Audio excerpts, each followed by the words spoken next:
हामी जाउँ ल। नमस्कार दर्शक, हार्दिक स्वागत गर्न चाहन्छु खुलापाटी.com को यो नियमित खुला बहसमा साथ म हरि न्यौपाने। हामीले यो कार्यक्रममा खास गरी आजको विषय भने शैक्षिक मुद्दासँग सम्बन्धित विषयवस्तु लिएर उपस्थित भएका छौँ। आज यहाँहरू सामुन्ने हुनुहुन्छ अखिल नेपाल स्वतन्त्र विद्यार्थी अनेरासुक युका राष्ट्रिय संयोजक ऐन महर, त्यसै गरेर निजी तथा आवासीय विद्यालय अर्गनाइजेसन प्याप्सनका केन्द्रीय उपाध्यक्ष टी.आर. ढकाल छ। म यहाँ दुवैजनालाई कार्यक्रममा हार्दिक स्वागत गर्न चाहन्छु।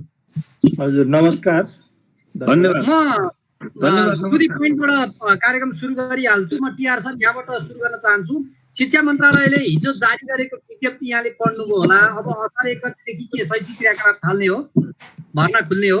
अझ त्योभन्दा अगाडिदेखि नमस्कार, सबैभन्दा पहिला अगाडिदेखि नै हामी यो तयारी गर्नुपर्छ भन्ने मनोविज्ञानमा थियौँ। शिक्षा मन्त्रालयबाट माननीय मन्त्रीज्यूले हिजो एउटा विज्ञप्ति प्रकाशित गर्नुभएको र सम्भवतः असार 1 गतेदेखि विद्यालय सञ्चालन गर्ने भन्दा नि विद्यालयका प्रशासनिक र अन्य गतिविधिहरू सञ्चालन गर्ने भन्ने विषय होला जस्तो मलाई लाग्छ। र जहाँसम्म लाग्छ हामी मनोवैज्ञानिक रूपबाट विद्यालयका शैक्षिक र संस्थागत गतिविधिहरू सञ्चालन गर्ने मानसिकतामा हामी पुगिसकेका छौँ, तयारी अवस्थामा छौँ। भर्ना लगायतका कामहरू पनि हुन्छ कि जस्तो त्यो भनेको प्रशासनिक भनेको त्यही नै पनि हैन र?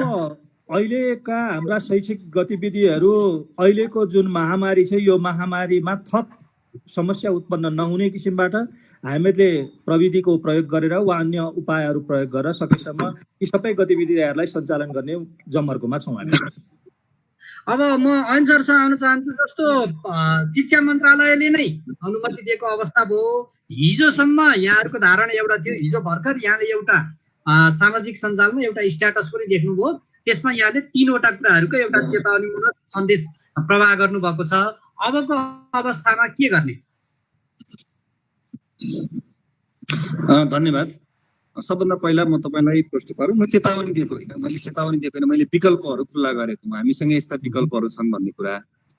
किन भन्दा यो अहिलेको वर्तमान अवस्थालाई मध्यनजर गरेर यो अवस्थाबाट अगाडि बढ्ने हामीसँग 3 वटा विकल्प छन् भन्दा मैले एउटा सहज सबैलाई अनुरोध गरेको हुँ। त्यसलाई चेतावनीको रूपमा बुझ्नु हुँदैन भन्ने लाग्छ सबभन्दा पहिला। दोस्रो कुरा, हामी यो असहज परिस्थितिलाई कसरी सहज परिस्थितिमा रूपान्तरण गर्ने, कसरी सहज परिस्थिति सिर्जना गर्ने भन्ने कुरामा सबभन्दा बढी जिम्मेवार र त्यसमा केन्द्रित छौँ। अब हामीलाई अहिलेको वास्तविकता, अहिलेको कटु यथार्थ के हो भने अत्यन्तै असहज परिस्थिति निर्माण भएको छ। अझ सबभन्दा बढी शैक्षिक क्षेत्रमा अस्तव्यस्तता छाएको छ। शैक्षिक क्षेत्र सबभन्दा बढी प्रभावित भएको छ। कोरोनाको संक्रमणले जुन महामारी सिर्जना गरेको छ विश्वव्यापी रूपमा, मानव जातिको अस्तित्व नै सङ्कटमा पार्ने गरिकन यो महामारी फैलिएको छ र यसको धेरै प्रभाव नेपालमा पनि परेको छ। र नेपाल र सबभन्दा बढी नेपालमा पनि विद्यार्थी जगतलाई अथवा शैक्षिक क्षेत्रमा यसको सबभन्दा बढी असर परेको छ, प्रभाव परेको छ। तर सँगसँगै अब अहिलेको अवस्था के छ त? नेपालको चाहिँ कोरोना महामारी, कोरोना संक्रमणको त भन्दा तपाईँले देखिरहनु भएको छ, डे बाई डे यसको संक्रमण फैलिँदो अवस्थामा छ हैन। हामीले एसीको एक्जाम रोक्यौँ। सबै विश्वविद्यालय र स्कुलका चाहिँ प्राय स्कुलको त 9 कक्षासम्मको परीक्षा सकिएको थियो, एसीको मात्र बाँकी थियो। अनि 11-12 का एक्जामहरू रोक्यौँ हैन, विश्वविद्यालयका परीक्षाहरू रोक्यौँ, शैक्षिक सत्रलाई अहिलेसम्म रोक्यौँ। यो हाम्रो रहरको विषय थिएन। यो चाहिँ हामीलाई एकदम मन लागेर यो रोक्नुपर्छ, एकदम राम्रो भयो भनेर गरिएको थिएन। यो चाहिँ जातिको अस्तित्वमाथि नै सङ्कट आइलागेको कोरोना महामारीको जुन सङ्क्रमण चाहिँ फैलिरहेको थियो त्यसको चेनलाई पुर्याउनका निम्ति, त्यसलाई चाहिँ त्यसका विरुद्धको लडाइँलाई जारी राख्नका निम्ति यो परिस्थिति सिर्जना भएको थियो र यो स्टेप चालिएको थियो। यो कुरा हामीले बुझ्नु जरुरी छ। र यदि चाहिँ समयमा यो चाहिँ लकडाउन नगरिएको भए अथवा चाहिँ शैक्षिक चाहिँ क्षेत्रहरूलाई चाहिँ त्यतिखेर हामीले बन्द नगरेको भए, एकाडेमिक सेसनलाई चाहिँ हामीले क्लोज नगरेको भए यो एकदम डरलाग्दो गरी फैलिने अवस्था त्यो बेला नै के हो। तर पछिल्लो समय खास गरिकन इन्डियाबाट आएका मान्छेहरूको मतलब त्यो अलिकति चाहिँ अव्यवस्थित आगमनलाई चाहिँ हामीले कन्ट्रोल नियन्त्रण गर्न नसकेको कारणले अहिले त्यो महामारीका रूपमा फैलिरहेको छ र डे बाई डे यो बढोत्तरी रूपमा छ, बढिरहेको छ। यो कुरालाई हामीले बुझ्नुपर्छ र यही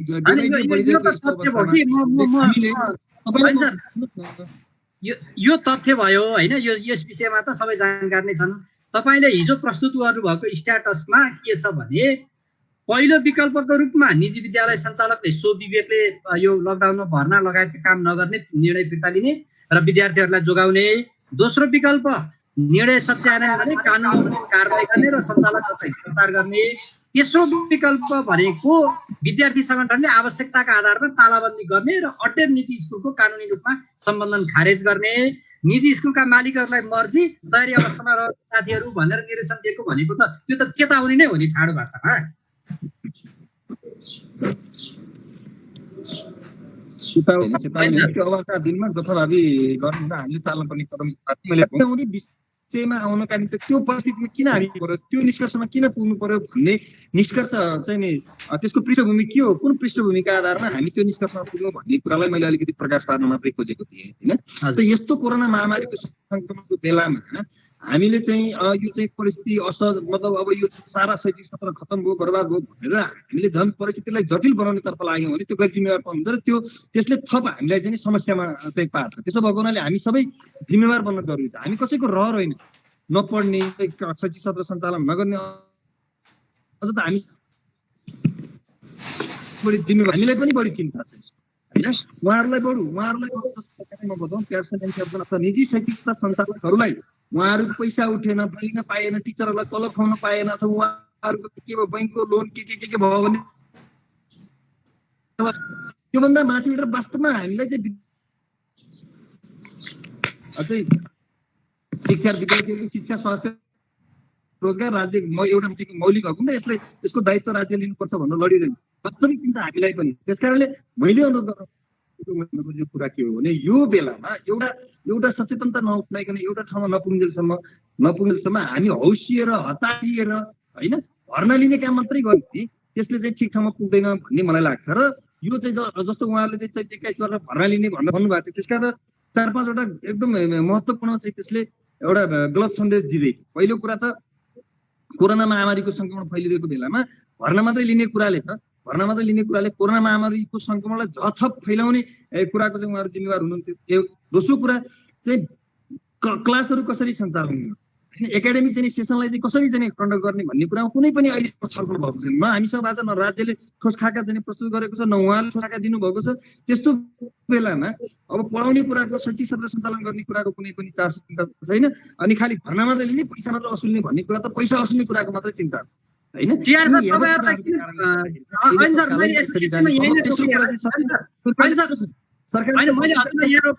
यसको विषयमा टिआर सरको धारणा लिन्छु। टिआर सर, तपाईँहरूलाई पैसा असुल्नको लागि, भर्ना गर्नको लागि मात्रै किन यस्तो हतार भने? अघि यहाँ ऐन सरले त प्रश्न पारिहाल्नुभयो, अहिले पहिला ज्यान जोयौँ त्यस पछाडि मात्र शिक्षा भन्ने उहाँको तर्क आयो। तपाईँहरू चाहिँ किन यो पहिल्यै भर्ना अनि त्यस पछाडि यो अभिभावकसँग पैसा लुट्नकै लागि यस्तो गर्न लाग्नुभएको हो? यो बिल्कुलै निराधार विषय हो। शिक्षा भनेको खालि पैसा असुल्नको निमित्त मात्रै भन्ने किसिमबाट गएर अन्ततगतवा विद्यालयका कुनै पनि गतिविधिहरू पैसासँग मात्रै सरकार राख्छ भन्ने विषय चाहिँ अहिले आम बुझाइ हुनु भएन, नम्बर 1।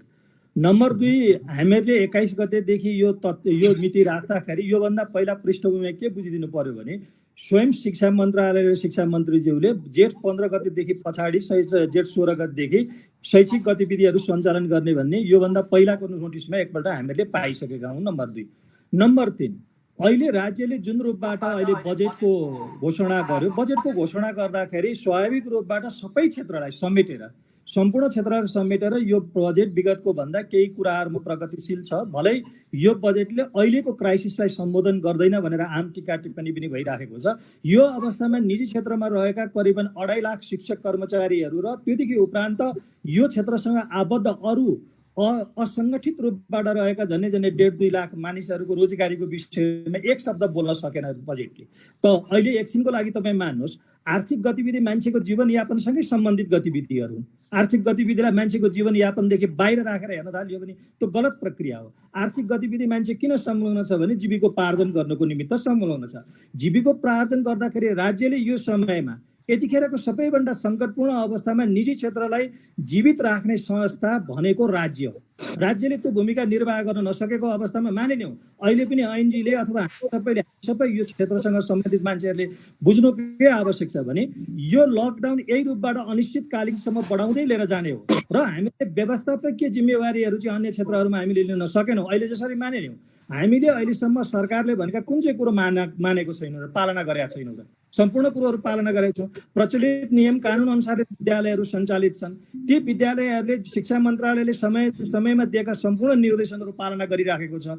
अब जब मान्छे बाँच्न नसक्ने अवस्थामा गयो, जब मान्छे जीविकोपार्जन गर्न नसक्ने अवस्थामा गयो, कि ऊ रोगसँग लड्नु पर्यो कि भोकसँग लड्नु पर्यो, भोकसँग लड्ने लिमिट सिद्धियो। अब त्यसले गर्दाखेरि यो अवस्थामा कतिपय अवस्थामा अभिभावकीयहरूबाट, जसरी हाम्रो निमित्त हाम्रो अभिभावकीय दायित्व निर्वाह गर्ने शिक्षा मन्त्रालय देशको राज्य हो, ती हाम्रो विद्यालयहरूमा आश्रित भएका परिवारहरूको निमित्त पनि हामी जिम्मेवार हौँ। हामीले जिम्मेवारी लिन सक्नुपर्छ। त्यस्तो अवस्थामा हामीले विवेक प्रयोग गर्न सकेनौँ। अबको लकडाउनको मोडालिटीलाई हामीले परिवर्तन गर्न सकेनौँ।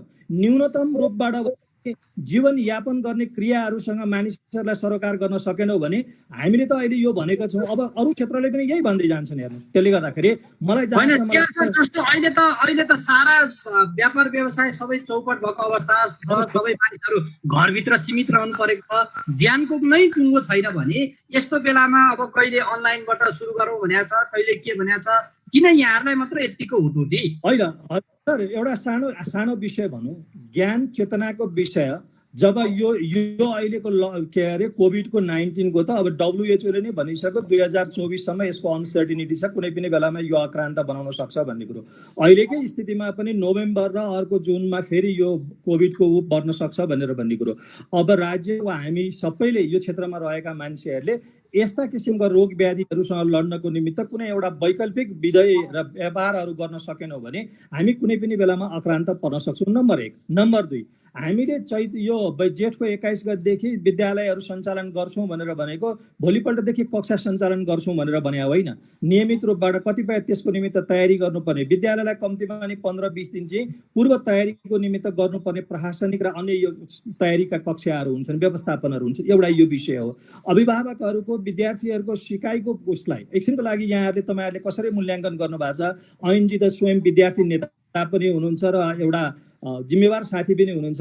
उहाँले पनि के विचार गर्नु पर्यो भने विद्यालय तहका विद्यार्थीहरू जो अहिले 3 महिना लागिसक्यो, 3 महिनादेखि विद्यालय घरमा बसेका छन्, उनीहरूको सृजनात्मक र उनीहरूको मनोवैज्ञानिक रूपबाट यसले कति असर गरेको छ त्यसको पक्षमा नि मूल्याङ्कन गर्नुपर्छ। अनलाइन गर्न खोज्यो, अनलाइन हुँदैन सम्भावना छ। विद्यालयमा त्यत्रो विद्यार्थीहरू कहाँबाट आउँछन्, ती सबै एउटै ठाउँमा जम्मा हुन्छन्। त्यसमाथि सामाजिक दूरी कायम गर्नुपर्छ। अहिलेको अवस्थामा सामाजिक दूरी कायम हुँदैन, किनभने स्कुलका विद्यार्थीहरू स्वभावैले चञ्चले हुन्छन्, उनीहरू एक आपसमा फाइट गर्छन्, झगडा गर्छन् होइन। अब यो अवस्थाहरू आत्महत व्यवहार गर्छन्, अँगालो पार्छन् भने यस्तो अवस्थामा कसरी विद्यालय लगाउन सम्भव हुन्छ र? पहिले फेरि पनि यहाँलाई भने, फेरि पनि हरिजी मेरो भनाइ, विद्यालय सञ्चालन गर्नको निमित्त पूर्वाधारको रूपमा यो तयारी गर्ने भन्ने कुरो हाम्रो पनि आफ्नो अनुमान के हो भन्नुहुन्छ भनेदेखि सम्भवतः असार वा असार 15 गतेदेखि नियमित रूपमा हामी एउटा विधिमा जान्छौँ कि भनेर भन्ने हामीलाई सोचाइ छ। अहिले पनि हामी के देखिराखेको छौँ भने दिन प्रतिदिन हामी चाहिँ हाम्रोमा सङ्क्रमणको दर ग्राफ चाहिँ मास्तिरतिर गइराखेको देखिराखेको छ र त्यसमा सबैभन्दा बढी जिम्मेवार चाहिँ हामी आफै नै छौँ। गाउँमा घरमा अहिले कोरोना भित्रिराखेको अवस्था छ। मिडल इस्टबाट आउने मान्छेहरू त्यति नै अहिले बाँकी रहेका छन्। यो हिसाबले आकलन गर्ने हो भने कि त सरकारले आगामी 6 महिनासम्म विद्यालयका कुनै पनि गतिविधिहरू हुँदैन भनेर डिक्लेयर गर्नुपर्ने व्यवस्था छ। यदि त्यो डिक्लेयर गर्ने हो भने त्यसको विकल्पको रूपमा हामी कसरी जाने, के गरेर जाने भनेर भन्ने कुरोको बारेमा हामीले सोच्नु जरुरी छ भन्ने मलाई। त्यसैले गर्दाखेरि अहिलेको सवाल भनेको जीविका जीवन मरणको सवालमा हामी सबै नै रहेका छौँ र हामीले यहाँले यसरी बुझिदिनु भएन कि 21 गतेदेखि स्कुल लाग्छ र त्यतिखेर अभिभावकले नै पठाउने अवस्था छैन। त्यतिखेरदेखि सम्पूर्ण विद्यार्थीहरू एकत्रित गरेर लिएर आउने सम्भावना छैन। हामीले के बुझेका छौँ, हाम्रो शैक्षिक कार्यक्रमको तयारीको निमित्त 2-4 जना मान्छे हामी भेला भएर विद्यालयका गतिविधिहरू, कक्षाका ऊहरू तयारी गर्ने कामहरू, कक्षाका रेकर्डहरू राख्ने कामहरूलाई अब तयारी गर्नुपर्छ। त्यो गरिएन भने भोलि हामी ढिलो हुन सक्छौँ। त्यो नहुँदाखेरि यो त एकछिनको लागि मान्नुहुन्छ भने हामी सबैले यसलाई सही आकलन गर्न नसकेको कुरो त के भन्नुहुन्छ भने स्वयं शिक्षा मन्त्रालय पनि त यसभन्दा अगाडि त 16 गतेदेखि नै हुन्छ भन्ने किसिमबाट हामीलाई दिएको हो नि त रेकर्ड त। तर त्यसलाई पनि हामी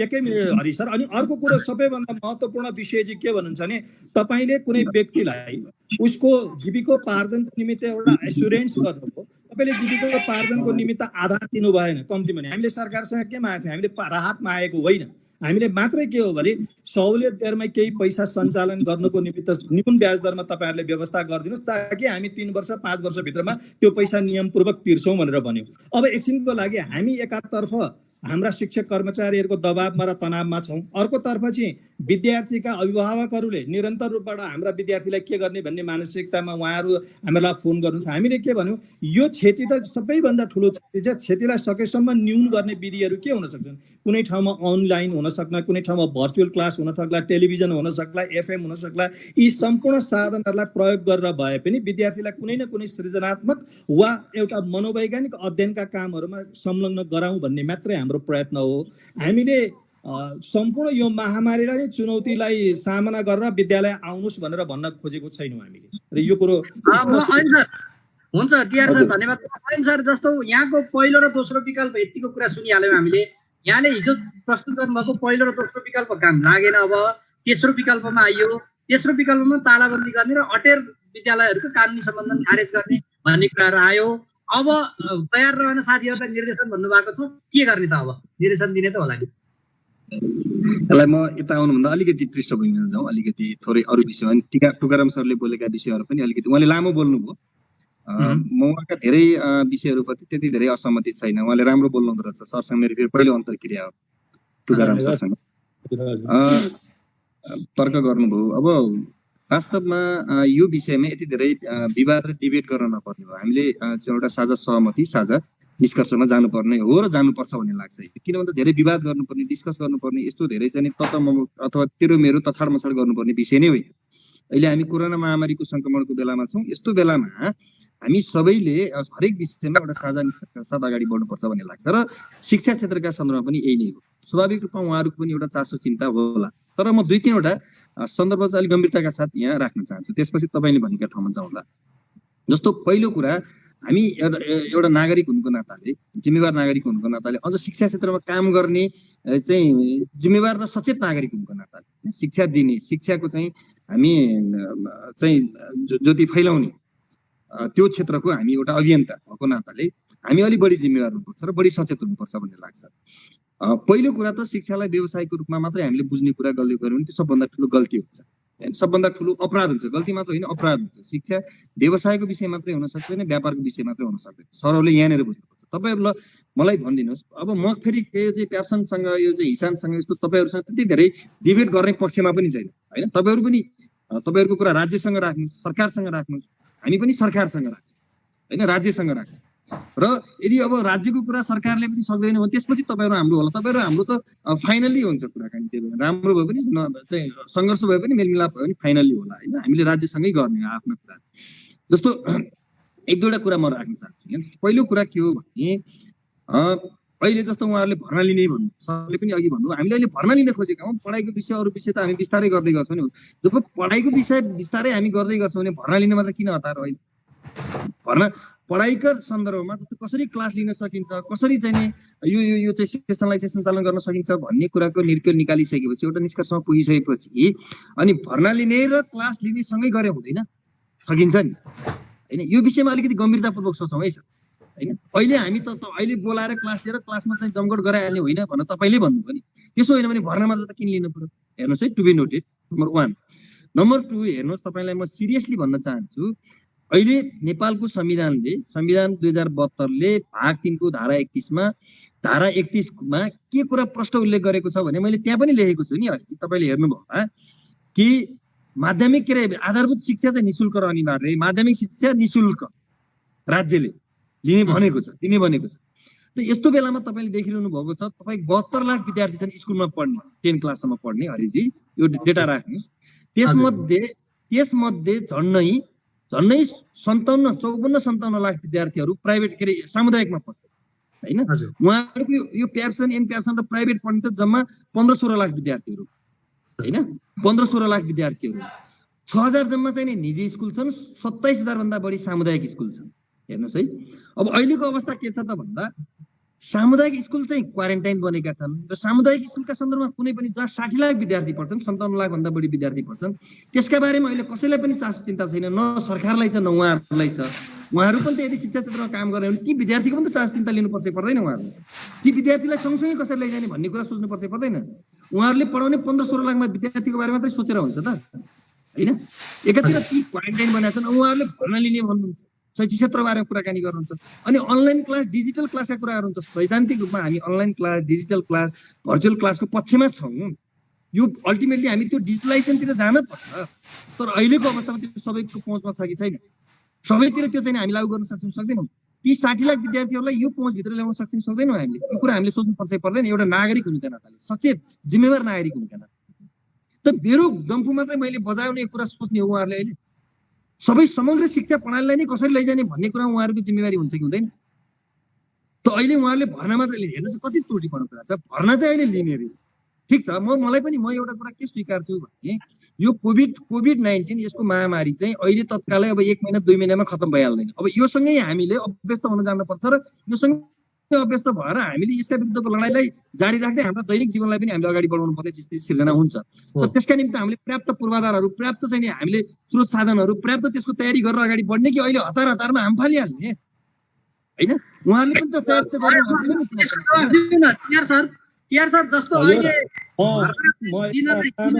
अनि सामुदायिक विद्यालय क्वारेन्टिनमा भएको बेलामा निजी विद्यालय मात्र किन ताटेको? म 2-3वटा कुरा हरि सर, अब ऐन सरले पनि राम्रो विषयहरू उठाउनु भयो। म 2-3वटा विषय चाहिँ के भन्नुहुन्छ भनेदेखि, पहिलो नम्बरमा हामीले आफ्नो विद्यार्थी मात्रै, निजी विद्यालयमा पढ्ने विद्यार्थीलाई मात्रै, संस्थागत विद्यालयमा पढ्ने विद्यार्थीको निमित्त मात्रै हामीले विकल्प सोचेका। हामीले योभन्दा अगाडि बनाउनु 3पल्ट 4पल्ट हामीले शिक्षा सचिवसँग भेट गऱ्यौँ र हामीले के भन्यौँ भने यो महामारीको समय हो, यो समयमा एउटा किसिमको मन्त्रालयले एउटा निर्माण गरोस् जसले चाहिँ यो समयमा विद्यार्थीहरूका शैक्षिक, सामाजिक, आर्थिक विषयहरूलाई पनि सम्बोधन गर्नको निमित्त विभिन्न पक्ष समावेश भएको एउटा संयन्त्रले विद्यार्थीहरूको शैक्षिक भविष्यलाई कसरी गर्न सकिन्छ र अगाडि बढाउन सकिन्छ त्यसको बारेमा काम गरौँ, हामी सबै मिलेर काम गरौँ भनेर आजभन्दा झन्डै 15-20 दिन अगाडि नै हामीले एउटा ज्ञापन पत्रको रूपमा मन्त्रीज्यू समक्ष पेश गरेका छौँ, नेपाल सरकार समक्ष पेश गरेका छौँ। त्यो हामीले आम विद्यार्थीहरूलाई लक्षित गरेर गरेको। नम्बर 2, त्योदेखि पर्दैपट्टि जब कुनै पनि शिक्षाका विधिहरू, जस्तो अहिले मैले समक्ष भने क्षति त सबैभन्दा ठुलो क्षति भइराखेको छ, क्षतिलाई न्यूनीकरण गर्ने उपाय चाहिँ के हुन सक्छन् भन्ने विकल्पको रूपमा सोच्ने विषयहरू। अनलाइन सबै कुरोको समाधान अनलाइन होइन होला, समग्र विद्यार्थीहरू मध्येमा 15 वा 20% विद्यार्थीहरूको पहुँचमा त्यो प्रविधि होला। प्रविधि एकैचोटि सबैको पहुँचमा नहुन सक्छ। प्रविधिको विकासक्रमसँगै, देशको विकासक्रमसँगै ती कुराहरू सरकार राख्दै जान्छन्, मान्छेहरूको पहुँचमा पुग्छ।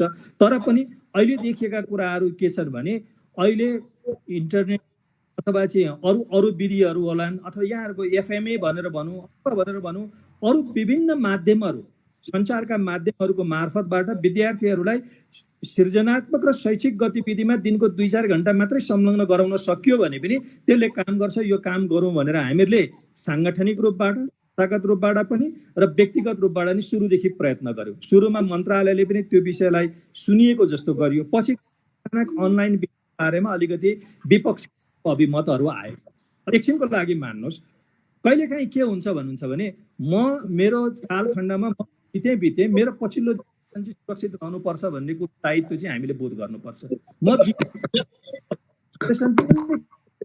कुरो होइन, यो शिक्षा क्षेत्रको नाताले नै ऐनजी हामी जो छौँ यो क्षेत्रमा रहेका, हाम्रो कर्तव्य के हो भने हामीले जे भुक्तमान भोग्यौँ, हामी भन्दा पछिल्लो जेनेरेसनको भुक्तमान नभोगोस् है। हामीले के हेरौँ,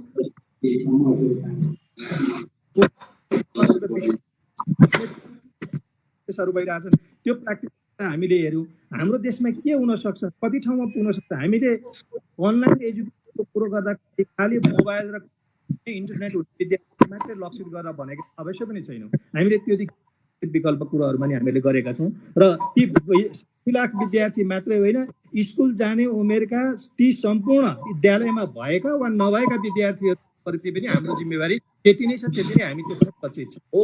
एड्रेस गर्दाखेरि सबैभन्दा नजिक रहेको र हामीसँग नैतिक सुरुको जिम्मेवारी रहेको जसको बारेमा हाम्रो उत्तरदायित्व रहेको सबै क्षेत्रमा रहेको छ ती कुराहरूको बारेमा हामीले सोच्ने विषय हो। यो कुरोमा म असहमत छैन। अर्को कुरो, क्वारेन्टाइन भएको विषयमा अहिले पनि यहाँहरूले एउटा कुरो हेर्नुहोस्, यत्र मेडिकल कलेज छन्, होटेलहरू सबै बन्द छन्, सम्पूर्ण कुरोहरू बन्द छ। सबैभन्दा पहिला ती साना साना केटाकेटी बस्ने विद्यार्थीहरूलाई हामीले के भनेका थियौँ, कतै कोबाट पुगेन भने सबभन्दा पछि अन्तिममा विद्यालयमा लिएर आउनुहोस्, हामी पनि दिन तयार छौँ। कतिपय ठाउँहरूमा हाम्रै निजी क्षेत्रका विद्यालयहरू पनि क्वारेन्टाइनको रूपमा रहेका छन्। अब यो अवस्थामा हामीहरूले पनि त्यो कुराहरूलाई मनन गरेर यसका वैकल्पिक कुरोहरूको बारेमा सोच विचार गर्न खोज्छौँ। अब भर्ना अभियानको कुरो र अरूको कुरो विषय लाग्यो, जस्तो यहाँहरूले अनलाइनबाटै तपाईँ त मलाई लाग्छ हरिजी अहिले विराटनगरमै हुनुहुन्छ, विराटनगरकै पोखरिया स्कुलको कुरो आयो, जनता माविको कुरो आयो। अहिले सरकारले सबै विद्यालयहरूमा जनक शिक्षा सामग्री केन्द्रबाट प्रकाशित भएका पाठ्य पुस्तकहरू विद्यालयमा पुर्याइसकेको छ, वितरण गर्ने केन्द्रहरूमा पुर्याइसकेको छ। हामी निजी क्षेत्रमा संलग्न भएकाहरूको यी सम्पूर्ण गतिविधिमा हामी केही पनि गरेका छैनौँ। कतिपय अवस्थामा पाठ्यक्रममा समेत स्वीकृति नभएर प्रकाशन गृहहरू अल्मलिएर बसेका छन्। यो यहाँहरूले बुझेदेखि हुन्छ। त्यसैले गर्दाखेरि भोलि गएर स्कुलमा पर्सिको दिनदेखि खोल्ने जो कोरोना पिरियड ओभर भयो, अब 5 दिन पछाडि 7 दिनको पछाडि विद्यालय खोल्नुपर्छ भन्दाखेरि पनि त्यसको निमित्त पूर्व तयारीका समयहरू आवश्यकता पर्छन् कि पर्दैनन्? यो सबैभन्दा ऐन महत्त्वपूर्ण विषय हो। राज्यले एकछिनको लागि एउटा पक्ष चाहिँ पूर्ण रूपमा तयारी भएर गइसकेको छ। विद्यालयहरूमा पाठ्य पुस्तक पुगेका छन्, पाठ्य सामग्रीहरू पुगेका छन्, अनि निजी क्षेत्र जसले आफ्नै स्रोत साधनले यी सम्पूर्ण कुरो धान्नुपर्छ। राज्यको तर्फबाट एउटा अनुमति पत्र उपरान्त अरू केही पनि हामी प्राप्त गर्न सक्दैनौँ। अहिले भनौँ यस्तो क्राइसिसमा एउटा बेरोजगार भएको युवालाई समेत सरकारले म संरक्षण गर्छु, तिमीलाई सहयोग गर्छु भनेर भनिराखेको ठाउँमा 3-3 लाख मान्छेहरू रोजगारी, प्रत्यक्ष रोजगारी संलग्न भएको क्षेत्रलाई सरकारले चाहिँ एड्रेस गर्नुपर्ने विषय हो कि होइन? आफ्नो अँध्यारो पाटोमा चाहिँ हेर्ने कि नहेर्ने हामीले? अनि यो प्रतिक्रिया मानिलिउँ एकछिनको लागि तपाईँ मलाई नै भन्नुहोस्, म एउटा पेसा गरेको छु, मैले पेसा गर्न त्यतिखेरसम्म म अडिन्छु जतिसम्म खेरसम्म म बाँच्न सक्छु। बाँच्न सक्ने अवस्थादेखि उपरान्त गयो भने मान्छेले के गर्छ, हरेक ठाउँबाट विद्रोह गर्छ नि। यो कुरो त ऐनजीले मभन्दा बढी बुझ्नुहुन्छ। त्यसले गर्दाखेरि हामी सरकारलाई चुनौतीको रूपमा होइन, सहजीकरण गर्नेको रूपमा गरेको छ। अहिले पनि मैले देखेको विषय चाहिँ के छ भन्नुहुन्छ भनेदेखि क्वारेन्टाइनहरू विद्यालयहरूबाट अहिले खाली गराउनुपर्छ। कतिखेरसम्म भने जतिखेरसम्म होटेलहरू अकुपाइड हुँदैनन्, मेडिकल कलेजहरू अकुपाइड हुँदैनन्, हस्पिटलहरू अकुपाइड हुँदैनन्। त्यो अकुपाइड भइसके पुगेन भने ल्याउनुहोस् मेरा विद्यालयमा, अन्य विद्यालयहरू हामी स्वागत सहित हामी त कतिपय व्यवस्थापकीय जिम्मेवारी लिएर समेत हामी काम गर्छौँ।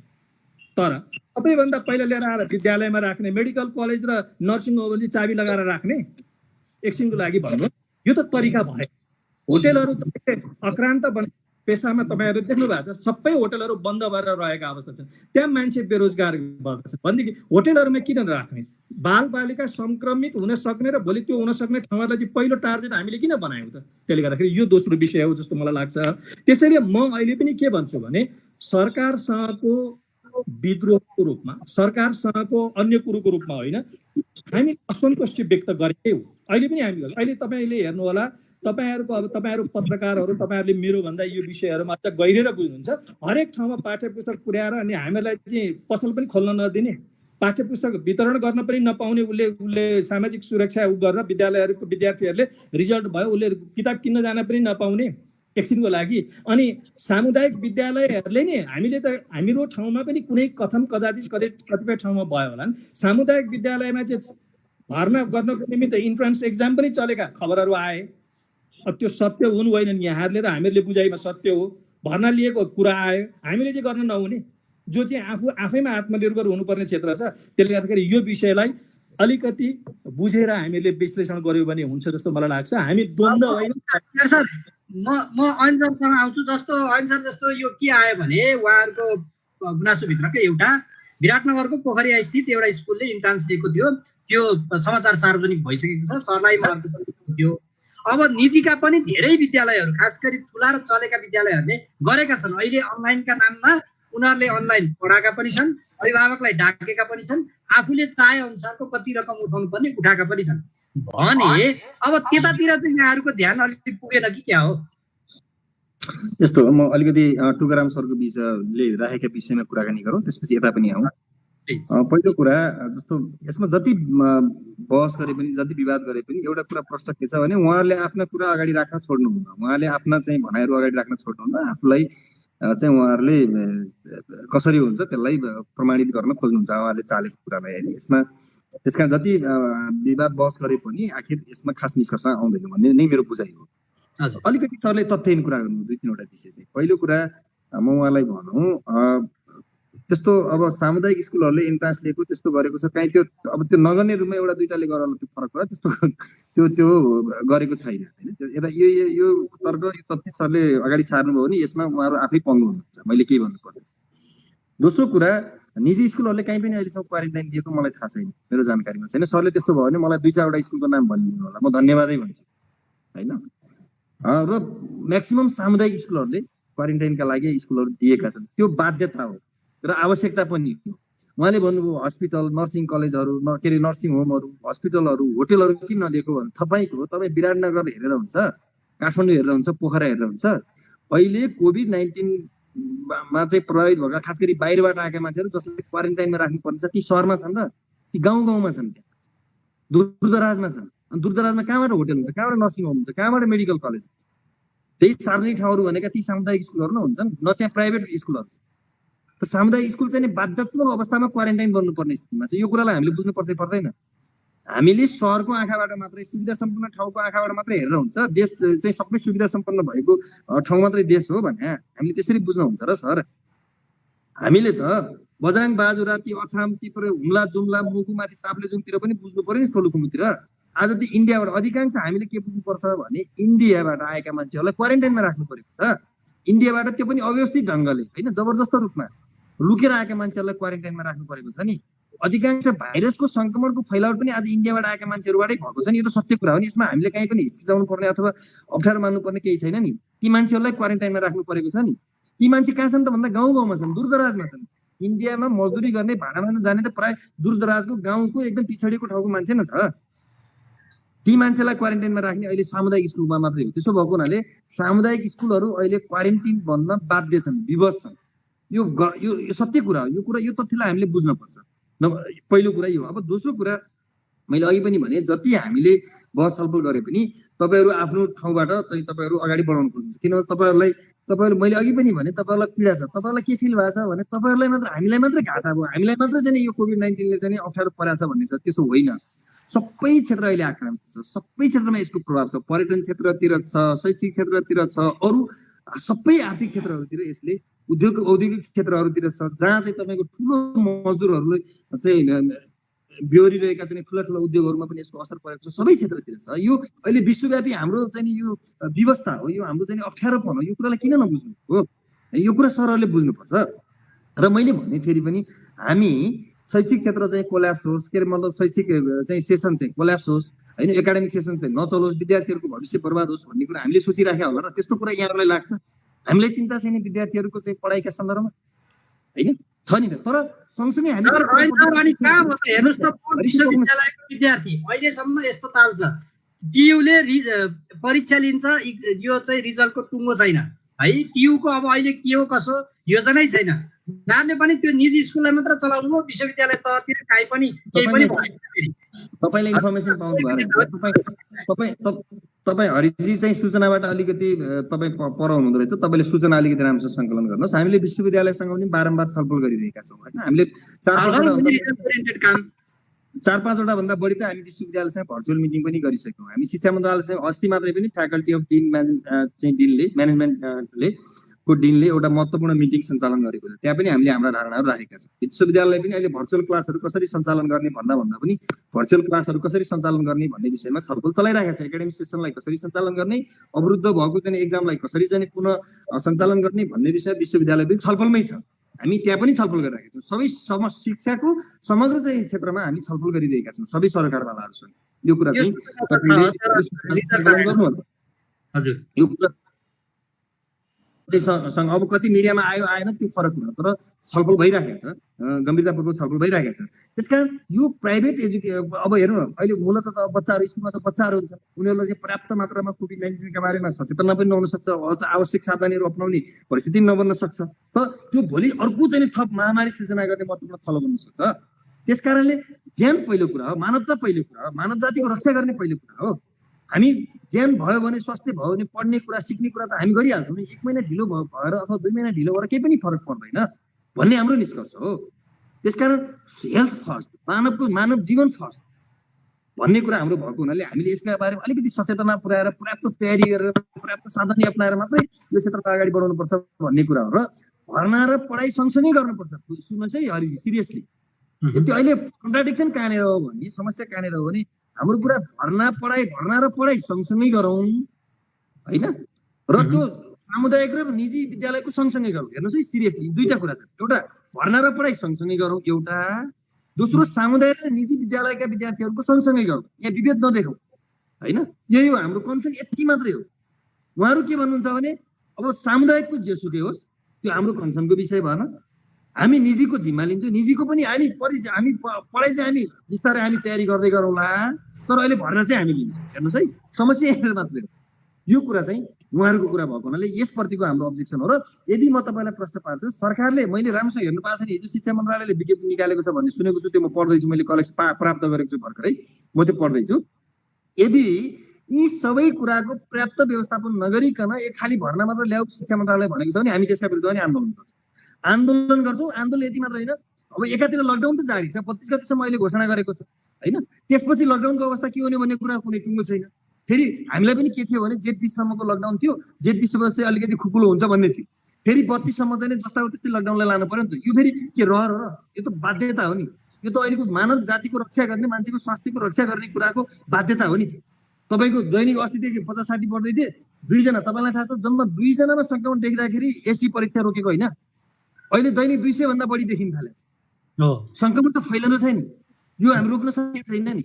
यसलाई कन्ट्रोल गर्नका निम्ति लकडाउनै यसको उत्तम विकल्प, उत्तम चाहिँ विधि भएको हुनाले लकडाउन गरेको नि, यत्रो धेरै घातक क्षति बिहोरेर, यत्रो धेरै धनजनको क्षति बिहोरेर यो गरेको नि त।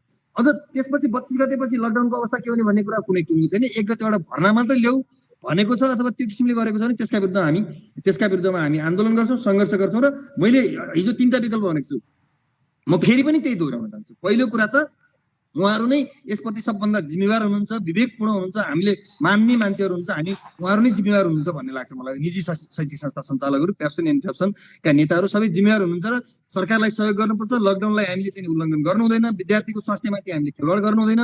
हामी पनि एउटा चाहिँ जिम्मेवार नागरिक भएको हुनाले हामी यसप्रति सचेत बन्नुपर्छ र राज्य सँगसँगै जानुपर्छ भन्ने कुरा चाहिँ उहाँले सोच्नुपर्छ भन्ने मलाई लाग्छ। यदि उहाँहरू त्यसो सोच्नु भयो भने राज्यले चाहिँ यसका बारेमा चाहिँ सोच्नुपर्छ, राज्यले सोच्नुपर्छ। उहाँहरू पनि राज्यसँग आफ्नो कुरा राख्नुहुन्छ, हामी पनि राज्यसँग राख्छौँ। तर राज्य अथवा सरकार, शिक्षा मन्त्री पनि यसमा चाहिँ नाकामको देखिनु भयो भने हामी त सङ्घर्ष गर्छौँ, तेस्रो विकल्पमा हामी जान्छौँ। त्यसपछि त्यो परिस्थिति सिर्जना नहोस् भन्ने मेरो चाहिँ आग्रह, मेरो चाहिँ अनुरोध। सर, एउटा अघि यहाँले निजी विद्यालयले काहीँ पनि दिएनन् यो क्वारेन्टिन स्थल भन्नुभयो, यहाँ हामीलाई एकजनाले कमेन्ट गर्नु भएको छ, दाङको घोराई 6 नम्बर आरवार राइजिङ बोर्डिङ स्कुलमा क्वारेन्टाइन राखेको छ, यो चाहिँ भनिदिनुहोस् न सरलाई भनेर लेख्नु भएको छ। मैले जानकारी मात्र गराएँ यहाँ है, यो लाइभ बस। धन्यवाद, त्यो त्यसका लागि धन्यवाद। त्यही त कहीँ यस्तो छेटफुट एउटा हुन सक्छ। विद्यार्थी अब ऐनजी मार्फतबाट अलिकति एउटा सानो कुरो अनुरोध गरौँ जस्तो मलाई लाग्यो। यो विषयमा देशकै निमित्त एउटा सबैभन्दा सङ्कटपूर्ण, अब विश्व नै सङ्कटपूर्ण अवस्थामा छ। अझ देशमा, हाम्रो देशमा सीमित साधन स्रोत भएको ठाउँमा झनै सङ्कटपूर्ण अवस्थामा छौँ। साङ्केतिक रूपबाट 2-3वटा विषयलाई विद्यार्थी नेतृत्वले अहिले शिक्षा क्षेत्रमा भएका हामी मान्छेहरूले विवेक पुर्याएनौँ भने यो स्थिति चाहिँ झन भयावहतिर जान आँटेको हो कि भन्ने कुरोको आकलन चाहिँ हामीलाई भइराखेको छ। व्यक्तिगत रूपमा मलाई त अझ बढी चिन्ता लागिरहेको छ। एकछिनको लागि मान्नुहोस्, हामी त राज्य, हाम्रो सुरक्षा गर्ने, अभिभावक गर्ने त राज्य छ। भारतबाट यति मान्छे अनुमानित रूपबाट भित्रिन्छन् भन्ने कुरो करिब सुरुदेखि नै हामीलाई एउटा अनुमान, तथ्याङ्क, कुनै किसिमको प्रक्षेपण अवश्य पनि थियो होला। त्यो आए, ती मान्छेहरूलाई सही रूपमा व्यवस्थापन गर्न नसकेको परिणाम आज कोरोना घर घरमा भित्र छिर्यो, गाउँतिर गाउँको एउटा सामान्य वार्ड अध्यक्षलाई र गाउँको एउटा नगरपालिकाको अथवा गाउँपालिकाको मान्छेलाई त्यो जिम्मेवारी दिँदा त्यो अहिले विश्वका सबैभन्दा सक्षम वैज्ञानिक र डाक्टरहरूले रोकथाम गर्न नसकेको विषय चाहिँ त्यो गाउँको एउटा उसले व्यवस्थापन गर्छ र विद्यालयमा गएर त्यो राखेपछि त्यसको निमित्त हामीले उचित काम गऱ्यौँ भनेर भन्ने हामीले सोच्यौँ भने एकछिनको लागि हामीले यसलाई सही दिशामा व्यवस्थापन गरिराखेको छौँ, उल्टो दिशामा व्यवस्थापन गरिरहेको छौँ, एउटा विषय यही नै भयो। दोस्रो विषय ऐनजीले भन्नुभएको धेरै कुराहरू विभिन्न विवेचनापूर्ण राम्रो किसिमबाट उहाँले प्रस्तुत गर्नुभएको छ। विद्यालयका सन्दर्भ र विद्यार्थीको सन्दर्भ अन्य विषयको सन्दर्भहरूमा अब पनि एकछिनको लागि मान्नुहोस्, अहिले प्रक्षेपण के गरिरहेछ, पुग्न 50 देखि 70 लाख मान्छे विदेशबाट बाहिरबाट नेपाल भित्रिने अवस्थामा छन् भनेर भनिन्छ। नेपालभित्र जति कोरोनाको कहर थियो त्योभन्दा धेरै गुणा बढी कहर बोकेर बाहिरबाट आइराखेका छन्। एकछिनको लागि भन्नुहोस् त अहिलेको अवस्था यो छ। मिडल इस्टबाट आउने मान्छेहरू आउँदाखेरिको अवस्था के होला, त्योभन्दा पतिरपट्टि के होला।